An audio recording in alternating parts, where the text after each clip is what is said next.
Nadreen, आप YouTube channel देख रहे हैं। मैं इमरान खान हूँ। खबरें बहुत सारी हैं तो जल्दी से मैं आप तक पहुँचाता हूँ। सबसे पहले इमरान खान साहब का जो स्टेटमेंट गुज़िश्ता रात आया, क्योंकि जेल में उनकी बहन ने उनसे मुलाकात की थी। इमरान खान साहब ने जेल से जो स्टेटमेंट जारी किया अपनी बहन के ज़रिए से, वो स्टेटमेंट इंपॉर्टेंट है और उसमें बहुत सारी खबरें हैं। चार सद्दा और खैबर और करक के जलसों में आवाम की भरपूर शिरकत कौम के शऊर और अपने हकूक़ के दिफा की अज़म की अक्कास है। अवामी राब्ता मुहिम को बेहतरीन अंदाज में जारी रखने पर मैं जलसे के तमाम मुंतज़मीन को खराज तहसीन पेश करता हूँ। तहरीक इंसाफ को तहरीक तहफ़्फ़ुज़ आईन पाकिस्तान के साथ मिलकर हकीकी आज़ादी की तहरीक को मज़ीद तेज़ी से आगे बढ़ाना चाहिए। इमरान खान साहब ने एक तो ये कि उन्हें जब पता चला कि ये जलसे बहुत कामयाब हुए हैं तो उसके ऊपर लाजमी बात है वो एक तहरीक चलाना चाहते हैं, तो उन्हें काफ़ी हौसला मिला इससे, और वो ये चाहते हैं कि इस तहरीक को मज़ीद तेज़ किया जाए और तहरीक तहफ़्फ़ुज़ आईन पाकिस्तान इसके अंदर अपना रोल प्ले करे, जो बाकी जमातें वो भी शामिल हों। महमूद खान अचकज़ई और अल्लामा राजा नासिर अब्बास के बतौर अपोजिशन लीडर ताहाल नोटिफिकेशन जारी ना होना बाइस तशवीश है। मैं मुतालबा करता हूँ कि इन्हें फौरी तौर पर सेनेट और कौमी असम्बली में कायदे हिज़्ब इख्तलाफ के तौर पर नोटिफाई किया जाए। आज एक बार फिर मेरे वकला, मेरी फैमिली और खैबर पख्तूनख्वा के वज़ीर आला को इस्लामाबाद हाई कोर्ट के ऑर्डर्स के बावजूद मुझसे मुलाकात की इजाज़त नहीं दी गई और इन्हें वापस लौटा दिया गया, जो कि न सिर्फ बुनियादी इंसानी हकूक़ बल्कि अदालती अहकाम की भी खुली खिलाफ वर्जी है। मेरे खिलाफ कायम बेबुनियाद मुकदमात की समाअतें भी अपने आखिरी मराहिल में हैं, जिसके बाद मुमकिन तौर पर मुझे एक बार फिर कैद तन्हाई में डाल दिया जाएगा। मैं पार्टी के तमाम कारकुनान और सीनियर वकला को हदायत देता हूँ कि इस खुली तौहीन अदालत के खिलाफ फौरी तौर पर आला अदलिया से रुजू करें और पटिशन दायर करें। इसी तरह अलकादर ट्रस्ट केस में ताखीरी हरबों के हवाले से भी हदायत करता हूँ कि उसके खिलाफ भी अदालत से रुजू किया जाए और समाअत की तारीख लिए बगैर अदालत से बाहर ना आए। वज़ीर आला खैबर पख्तूनख्वा सुहेल अफरीदी के लिए मेरी हदायत है कि सूबे की ज़रूरत के मुताबिक खुद अपनी मुख्तसर काबीना तश्कील दे लें। मैंने काबीना के लिए कोई भी नाम तजवीज़ नहीं किया। सुहेल अफरीदी के पास अपनी मर्जी की टीम चुनने का मुकम्मल इख्तियार है। ये एक खबर चलवाई गई थी ख़ास तौर पे, और ये खबर चलवाई गई थी कि बैरिस्टर सैफ के बारे में इमरान खान साहब ने कहा कि जनाब उनको ज़रूर वज़ीर शामिल किया जाए और वज़ीर रखा जाए। दो लोगों का नाम था, तो बैरिस्टर सैफ का तो पता ना आपको गेम, कि बैरिस्टर सैफ तो हर गेम के अंदर शामिल होता। वजह यह है कि वो गंडापुर का मोहसिन नकवी था, यानी वो एस्टैब्लिशमेंट के साथ खास और बेहतरीन ताल्लुकात हैं। जब कोई भी इमरान खान से नहीं मिल पाता तो बैरिस्टर सैफ जाकर इमरान खान से मिलाता है, और यही उसकी खूबी है कि उसके एस्टैब्लिशमेंट के साथ ताल्लुकात बेहतरीन है। तो गंडापुर ने भी अपने साथ रखा था, और अब देखते हैं कि सुहेल अफरीदी बैरिस्टर सैफ को अपने साथ रखता है या नहीं रखता, क्योंकि बैरिस्टर सैफ ने इमरान खान साहब ने कई दफ़ा मना किया कि एस्टैब्लिशमेंट से ताल्लुकात नहीं रखने, लेकिन बैरिस्टर सैफ ने हमेशा रखे हैं। वैसे एस्टैब्लिशमेंट के साथ कोई ना कोई तो वर्किंग रिलेशन रखना ही पड़ेगा, क्योंकि आप हुकूमत में हो तो आप बगैर वर्किंग रिलेशन के गुजारा नहीं कर सकते। हो सकता है कोई और बंदा ये काम कर सकता हो, बेहतर कर सकता हो, लेकिन अभी इमरान खान साहब ने बिल्कुल फ्री हैंड दे दिया सुहेल अफरीदी को कि आप फैसला कर लें। फिर इमरान खान ने कहा पार्टी से मुताल्लिक तमाम हदायत और पैगाम सिर्फ सेक्रेटरी जनरल सलमान अकरम राजा के जरिए ही जारी किए जाएं, ताकि किसी किस्म की कन्फ्यूजन या गलत फहमी से बचा जा सके। इमरान खान साहब सलमान अकरम राजा साहब पे बहुत भरोसा कर रहे हैं। हालांकि शेर अफजल बरमद बहुत खिलाफ हैं, पार्टी के अंदर और बहुत सारे लोग भी उनके खिलाफ हैं। फवाद चौधरी साहब पाकिस्तान तहरीक इंसाफ उन्होंने छोड़ दी है, लेकिन वो कभी भी जो है सलमान अकरम राजा साहब के बारे में पॉजिटिव नहीं हुए, वो हमेशा बड़े उनके बारे में नेगेटिव रहते हैं। लेकिन इमरान खान साहब उन पर भरोसा कर रहे हैं और बार बार कर रहे हैं।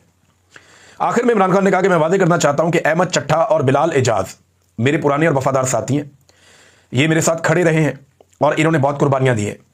मैंने इनकी बरतरफी के कोई अहकाम जारी नहीं किए, ये इमरान खान साहब ने कहा, और ये उनका स्टेटमेंट है। तो वज़ीर आला को तो मिल गया फ्री हैंड, लेकिन हुआ क्या कि वज़ीर आला के खिलाफ एक दरखास्त भी दायर कर दी गई इलेक्शन कमीशन ऑफ पाकिस्तान में, और ये जो दरखास्त दायर की गई ये एक मुहिब्बे वतन पाकिस्तानी की जानिब से दायर की गई। जैसे कि होता है हमेशा, मुहिब्बे वतन पाकिस्तानी जो है वो आ जाते होते हैं अक्सर, लेकिन फिर बाद में पता चला कि शायद उसने दरखास्त वापस ले ली है और वो ये कह रहे जी मैंने नहीं, मेरी टीम ने कर दी थी। बहरहाल रिएक्शन तो पब्लिक का बहुत आया इस मामले में। अब एक खबर और चलाई जा रही है सीएम अफरीदी को लेकर, और ये खबर मीडिया में फैलाई जा रही है कि सीएम अफरीदी से जब मुलाकात की वहाँ पे कोर कमांडर पेशावर ने, तो तब उन्हें एक पैगाम दिया गया और उन्हें यह कहा गया कि जनाब आप जो अल्फाज का चुनाव है आपका वो ठीक नहीं है।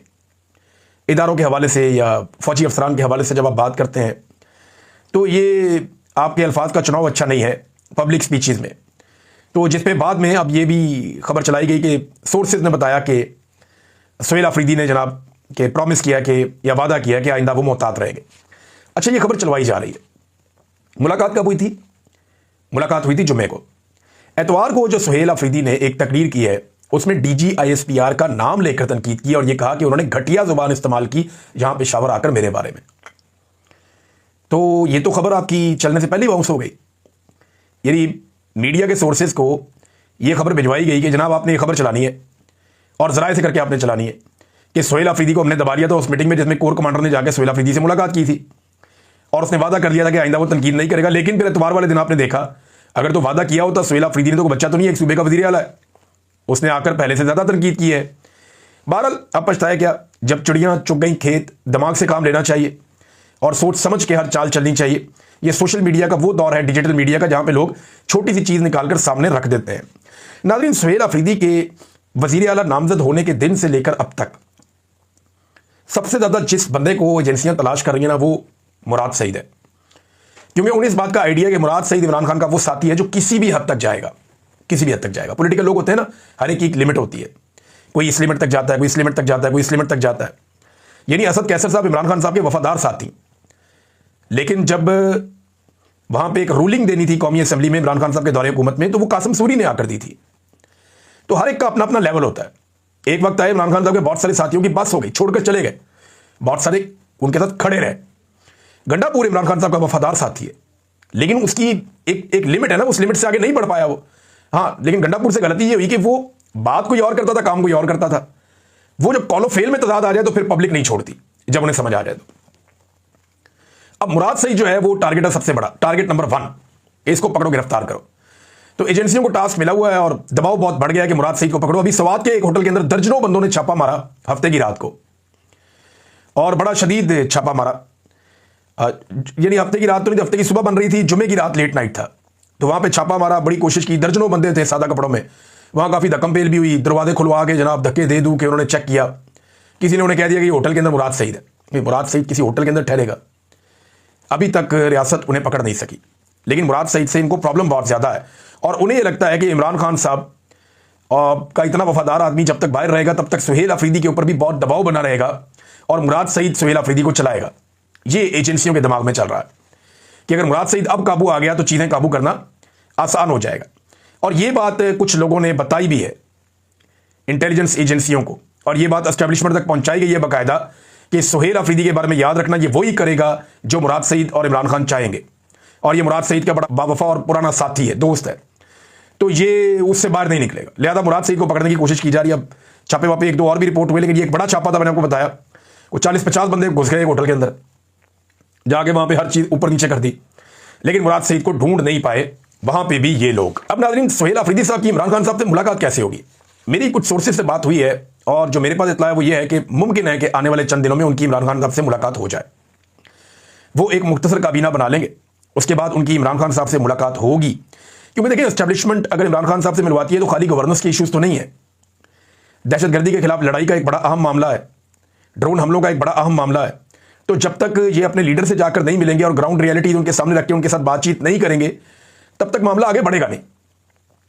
एस्टेब्लिशमेंट इस बात से डरती है कि इमरान खान साहब कोई तहरीक चलाने का कह देंगे, तो तहरीक का मोमेंटम तो वैसे भी बन रहा है, और आने वाले दिनों में बहुत सारे और जलसे जुलूस भी होने जा रहे हैं, जिनमें जो सोहेल अफरीदी हैं वो शिरकत करेंगे, और खैबर पख्तूनख्वा का मोमेंटम ऊपर की तरफ जाएगा, जो अब जाना शुरू हो गया है। यानी दोबारा मोमेंटम बनाना बहुत मुश्किल था, लेकिन एक नया वज़ीर आला लगाने के बाद इमरान खान साहब ने अपनी पार्टी को फिर से मोमेंटम दे दिया है। नाज़रीन, गजा में जंगबंदी के हवाले से खबरें छप रही हैं, और डॉन न्यूज़ के मुताबिक गजा के अंदर दोबारा से हमले का ऐलान कर दिया गया, और हमले का जो ऐलान है वो इसराइली वज़ीर आज़म ने किया, और उसके बाद जो है वो वहाँ पे बमबारी हुई है काफ़ी। अल-शिफा अस्पताल जो है उसको भी दोबारा नुकसान पहुंचा है, कुछ ऐसी जगह जो बहाली जहाँ पे की जा रही थी वहाँ पे भी बमबारी हुई है। तो इसराइल ने एक मरतबा फिर बमबारी शुरू कर दी है गजा में, डोनाल्ड ट्रंप की यकीन दहानी के बावजूद। अब वो सारे लोग जो उछल उछल के शोर मचा रहे थे वो अब एक दूसरे का मुंह देख रहे हैं कि जनाब इसराइल तो बात ही नहीं मानता, तो बदमाशी है, वो फिर से बार बार वो जब दिल करता है वो फिर बमबारी कर देते हैं। नेतन्याहू ने इस हमले का हुक्म दिया है, बमबारी शुरू हो गई। हमास ने भी इसमें एक ऐलान किया, उन्होंने कहा जी आज जो मिली है हमें लाश, जो दूसरी लाश है वो वापस करने का अमल हम मुअत्तल कर रहे हैं, क्योंकि इसराइल ने एक मरतबा फिर खिलाफ वर्जी की है मुआहदे की जिसके तहत जंगबंदी हुई थी। और अल-कस्साम ब्रिगेड ने जोर देते हुए कहा कि इसराइल की किसी किस्म की जारियत की वजह से लाशों की तलाश, खुदाई और लाशें निकालने के अमल में रुकावट होगी, और इसके नतीजे में लाशों की वापसी ताखीर का शिकार होगी। हमास ने रद्द-ए-अमल में कहा कि इसराइल गजा में एक दफ़ा फिर जारहियत के लिए मन घड़त और बेबुनियाद इल्ज़ाम आयद कर रहा है। नाज़रीन, एक तरफ बहुत तनकीद हो रही है हुकूमत के ऊपर कि आप पाकिस्तानी फौज को गजा में क्यों भेज रहे हैं, दूसरी तरफ हुकूमती वज़रा अजीब अजीब और अलग अलग किस्म के बयान दे रहे हैं। वज़ीर इत्तलात का स्टेटमेंट आता है, वो कहता है जी 20,000 फौजियों की रवानगी या उनको भेजे जाने के हवाले से जो खबर है वो झूठी और मनगढ़ंत है। वज़ीर दिफा आकर कहता है कि ये मसला ज़ेरे गौर है और अभी फाइनल नहीं हुआ, और वो कहता है ये तो बड़ी सआदत है कि फ़लस्तीनियों की हिफाजत के लिए हमारी फ़ौज वहाँ पर पहुँच जाए। एक और वज़ीर है, वफाकी वज़ीर, इसका स्टेटमेंट बड़ा इंटरेस्टिंग है। ये दानियाल चौधरी, ये पार्लियामेंटी सेक्रेटरी इत्तलात है। अब ये कहता है जी कि पाकिस्तानी फौज की गजा में जिम्मेदारी होगी कि हमास को डी वेपनाइज करे, यानी हमास के हथियार ले ले। ये पाकिस्तानी फौजियों की गजा में जिम्मेदारी होगी और यकीनी बनाए कि क्रॉस बॉर्डर टेररिज्म ना हो, यानी हमास इसराइल पर हमला ना करे। यानी एक तो बात उन्होंने क्लियर कर दी है, क्रॉस बॉर्डर टेररिज्म ना हो। टेररिज्म का मतलब होता है दहशतगर्दी। तो हमास का जो अटैक है उसको दहशतगर्दी भी करार दे दिया पाकिस्तान के एक हुकूमती रुकन ने बड़ा क्लियरली, और साथ ये भी कह दिया कि हम इसराइल के ऊपर हमास को अटैक नहीं करने देंगे, हम हमास को डी वेपनाइज करेंगे, उनसे हथियार वापस ले लेंगे। ये बात की है दानियाल चौधरी ने, जो इस वक्त हुकूमत के रुकन है और हुकूमत की नुमाइंदगी कर रहे थे एक टॉक शो के अंदर। तो एक तरफ ये लोग सआदत कह रहे हैं, अब चूरन कौम को जो बेचा जाएगा, देखिए जो करना है करें, क्या फर्क पड़ता है, आपको किसने रोकना है। अदालतें आपके कंट्रोल में है, पार्लियामान आपके कंट्रोल में है, सारी बड़ी पॉलिटिकल पार्टीज आपके जूते पॉलिश कर रही है, जो नहीं कर रहे उनको आपने जेलों में बंद किया हुआ है। तो मुखालिफ तो आपका है कोई नहीं पाकिस्तान में, तो जो दिल करता है करे। ये मजहब का चूरन ना बेचें, इस्लामी भाईचारे का चूरन ना बेचें, क्योंकि चूरन अब बिकना नहीं है, लोग इसमें मानेंगे नहीं। लेकिन अब आप इनकी हरकतें चेक करें, खासतौर पे इनका अपना जो डिजिटल मीडिया है, जो पाकिस्तान की मिलिट्री एस्टेब्लिशमेंट का अपना स्पॉन्सर्ड डिजिटल मीडिया है, वो इस मामले को बहुत उठा रहा है कि जनाब बड़ी कामयाबी हो जाएगी, फलस्तीनियों की हिफाजत के लिए फौज पहुंच जाएगी, ये बहुत बड़ी सआदत है। बल्कि मैं अभी एक देख रहा था, एक रिटायर फौजी है, वो ये कह रहा था कि जनाब हमें तो बड़ी कामयाबी मिल गई है और ये बहुत बड़ी सआदत है। जो जुमले हैं मैं एग्जैक्टली आपके सामने रखता हूं। मंजन बेचा जा रहा है कि मक्का और मदीना के बाद मस्जिद अक्सा यानी बैतुल मकदस की पासबानी भी हमें मिल रही है। कैसे? वैसे ये लोग फ्रॉड हैं। बैतुल मकदस की पासबानी आपको डोनाल्ड ट्रंप लेकर दे रहा है और नेतन्याहू की मंजूरी से लेकर दे रहा है। आप लोगों को पागल समझते हैं कि आपको बैतुल मकदस की पासबानी मिल रही है। क्या आप ये भी जानते हैं कि बैतुल मकदस का फासला कितना है गजा की पट्टी से? 100 किलोमीटर का, और वो 100 किलोमीटर का फासला जो है उसके बीच में इसराइल है, जिसको आप तस्लीम नहीं करते, और इसराइल कभी भी आपको वहां से गुजरने नहीं देगा। क्या इसराइल ने यह तस्लीम कर लिया है कि बैतुल मकदस भी आजाद है और वहां पे भी पाकिस्तानी फौज चली जाए और जाकर वहां पे हिफाजत का काम संभाल ले? क्या यह बात की इसराइल ने? मैंने तो नहीं सुनी। वो तो कह रहे हैं जी हम वेस्ट बैंक को भी अपने साथ मिला लेंगे। वो तो गजा की पट्टी को पूरा खाली करने के मूड में नहीं है। एक इलाका उन्होंने खाली किया है, बाकी इलाके भी उन्होंने वहां पे कब्जा किया हुआ है इस वक्त। तो ये जनाब हमास को गैर मुसल्लह करने और इसराइली सरहदों को महफूज बनाने की जिम्मेदारी है, और डोनाल्ड ट्रंप ये कह चुके हैं कि ये काम हम नहीं करेंगे, वो फौज करेगी जिसे हम चुनेंगे। ये है असल बात। अब नाज़रीन, इस्लामाबाद में पोस्टर भी लग रहे हैं, जरा देखें आप, ये हर दफा ही लग जाते हैं, ये पोस्टर लग रहे हैं। ये आसिम मुनीर साहब का फोटो है, पीछे चांद तारा लगा हुआ है और लिखा हुआ है खुदा के लिए जाने की बातें जाने दो।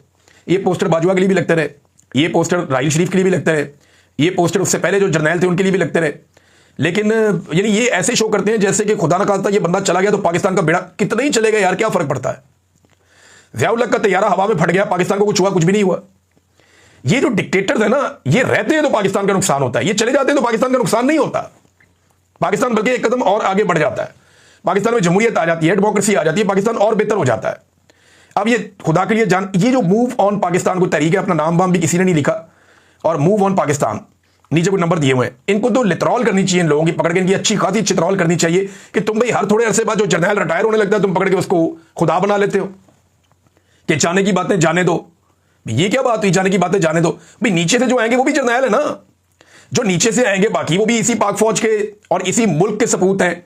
इसी मुल्क के अंदर उन्होंने ट्रेनिंग की है, इसी मुल्क के अंदर उन्होंने तालीम हासिल की है, इसी मुल्क के लिए उन्होंने भी वही काम किया है जो जाने वाला कर रहा था। और एक नया आदमी आ जाएगा तो चीजें रूटीन के मुताबिक चलेगी। इंडिया में तो ये नहीं होता कि वहां का आर्मी चीफ रिटायर हो रहा है तो लिखा हो दीवारों पे और सड़कों पे जाने की बातें जाने दो। सोचे ना, बर्तानिया में, अमेरिका में, यूरोप में किसी मुल्क में आर्मी चीफ की रिटायरमेंट आए और वहां पे इस तरह के बैनर लग जाए जाने की बातें जाने दो। सोचे इंडिया में ऐसे बैनर लग जाए जाने की बातें जाने दो, या बांग्लादेश में लग जाए या बाकी मुल्कों में लग जाए। ये लतीफे पाकिस्तान में ही होते हैं, अजीबोगरीब किस्म के, और स्पॉन्सर्ड होते हैं। इन लोगों को ऐसा लगता है खुद लॉन्च किया जाता है। नाज़रीन, अफगानिस्तान के हवाले से मुज़ाकरात को नाकाम करार दिया जा रहा है अब तक। हालांकि जो आखिरी एक बेहतर खबर आई वो ये है कि मोहसिन नकवी ने ईरान में कोई ईरानी हुकाम से मुलाकात की है और उम्मीद जाहिर की है कि इनके साथ मामला तय हो जाएंगे। मेरे ख्याल में जो मुझे दिखाई दे रहा है ना कि मजीद लड़ाई हो सकती है अफगानिस्तान और पाकिस्तान के बीच में। दोनों में से कोई एक मुल्क भी दूसरे को मगलूब नहीं कर सकता, कब्जा नहीं कर सकता उसके ऊपर। यह बात तो लिखी पड़ी है। ना अफगान यहां पे कब्जा कर सकते हैं, ना पाकिस्तानी वहां पे कब्जा कर सकते हैं। ना हमारी फौज ये कर सकती है, ना उनकी फौज ये कर सकती है। हाँ, दोनों एक दूसरे को तबाह कर सकते हैं। दोनों एक दूसरे को नुकसान पहुंचा सकते हैं। बेहतर दोनों के लिए यही है कि मुज़ाकरात करें, बातचीत करें। अभी ऐसा लगता है कि शायद मजीद लड़ाई होगी, फिर ट्रंप को मौका दिया जाएगा कि उसके सर पे सहरा बांध दिया जाए एक और सुलह का, एक और जंगबंदी का। देखिए पाकिस्तान का मौक़िफ़ यह है इस मामले में, क्योंकि मैं पाकिस्तान के लिए रिपोर्ट कर रहा हूं, तो पाकिस्तान का मौक़िफ़ है वो ज़्यादा मुकद्दम है हमारे लिए। पाकिस्तान कहता है जी कि 5-6 मरतबा इत्तफाक़ राय हुआ मगर अफगानिस्तान पीछे हट जाता है। पहले दिन अंदाज़ा हो गया था कि मुज़ाकरात का इख्तियार काबुल के पास नहीं है। फिर यह भी कहा गया कि भारत अपनी शिकस्त का बदला काबुल के जरिए लेना चाहता है। मेरी राय में पाकिस्तान ने और काबुल ने करीब आने में बहुत ताख़ीर कर दी। हम यहाँ पाकिस्तान में रजीम चेंज के अंदर मसरूफ़ रहे, जबकि भारत अपने ताल्लुकात जो है वो तालिबान हुकूमत के साथ बनाता रहा और अपना खेल खेलता रहा। देखिए अभी भी पाकिस्तान को हार नहीं माननी चाहिए, पीछे नहीं हटना चाहिए और दिल छोटा नहीं करना चाहिए। ये डिप्लोमेसी है, इसमें कभी आपको कामयाबी होती है, कभी नाकामी होती है। लड़ाई अपनी जगह पे, दहशतगर्दी के साथ जंग आपकी अपनी जगह पे, उसको टैकल करने के लिए फोर्सेज मौजूद हैं। लेकिन जो पॉलिटिकल लोग हैं उनका काम है कि फ्यूलिंग करने की बजाय फायर फाइटिंग करें और कोशिश करें कि किसी भी तरह अफगानिस्तान के साथ किसी ऐसे नतीजे पर पहुंचें जिसमें पाकिस्तान को और पाकिस्तानियों का बेनिफिट हो और दहशतगर्दी सिर्फ पाकिस्तान में नहीं, इस रीजन के अंदर कंट्रोल होना शुरू हो जाए। ये बहुत जरूरी है अगर इस तरफ तवज्जो दें और इस तरफ चलें तो। नाज़रीन एक और खबर, ये वजारत इत्तलाआत ने कहा, उन्होंने कहा जी कि आसिम मुनीर की मुसाद और CIA से मुलाकातों की खबरें भी जाली और मन घड़त हैं। इसमें फर्स्ट पोस्ट का भी हवाला दिया गया, अफगानिस्तान एक चैनल है उसका भी, वो एक जरीदा अखबार है उसका भी हवाला दिया गया, अफगानिस्तान टाइम्स का भी आ रहा था और एक दो और जगह पे भी बिग न्यूज़ में भी आ रहा था। तो उन्होंने कहा ये झूठी खबर है, आर्मी चीफ आसिम मुनीर, और कोई बड़ा अखबार तो है नहीं, कोई बहुत बड़े बड़े चैनल्स ने तो ये कहा नहीं है। हाँ, इसराइली